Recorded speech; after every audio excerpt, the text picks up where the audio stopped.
Bonjour à toutes et tous, ça y est, la tant attendue décision du Conseil constitutionnel est tombée et donc la réintroduction de l'acétamipride, ce néonicotinoïde dans notre environnement, dans notre air, dans notre eau, dans nos sols et dans nos assiettes est censurée par le Conseil constitutionnel. Alors vous vous posez sans doute plein de questions, je voulais vous dire plusieurs choses. La première, c'est qu'heureusement qu'on n'a pas compté sur les macronistes pour faire obstacle à cette mesure qui est dangereuse pour notre santé publique, y compris l'ordre des médecins, des milliers de scientifiques l'ont dit, c'était pas juste les écologistes. Et donc voilà, les macronistes n'ont pas écouté la science, n'ont pas écouté les médecins. Le Conseil constitutionnel les rappelle donc à l'ordre et heureusement qu'on a donc une justice dans ce pays. Est-ce que pour autant je suis contente? Alors oui, je suis émue, ça c'est sûr, parce que je pense aux plus de 2 millions de personnes qui ont signé la pétition. Je pense aussi à toutes celles et ceux qui n'ont pas réussi à la signer. Il y en a plein qui me disent, écoutez madame, j'ai jamais réussi à me connecter sur ce site, ou à mettre tous les codes, ou à retrouver mes identifiants, mais le cœur y était. Et donc voilà, il y a plus de 2 millions du coup de personnes largement qui voulaient la signer. Je suis aussi très émue pour les personnes qui sont malades, qui se battent sur ces sujets, qui ont des proches malades, qui étaient très inquiètes et qui doivent se sentir un petit peu soulagés.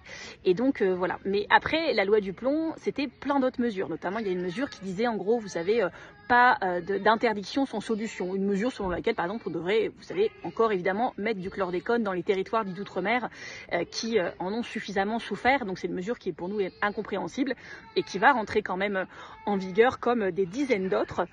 Ce que je voulais vous dire aussi avec cette vidéo, c'est que je voulais m'adresser aux agriculteurs.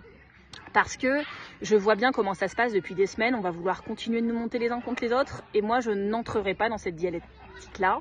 Je suis écologiste, je suis une petite fille de betteravier et je continuerai à me battre pour que les écologistes et les agriculteurs travaillent ensemble, comme on l'a fait pour faire obstacle à des traités de libre-échange, comme on l'a fait pour éviter l'artificialisation des sols dans certains territoires, comme on l'a fait pour mettre des produits locaux dans la restauration collective, comme on l'a fait aussi pour vos revenus.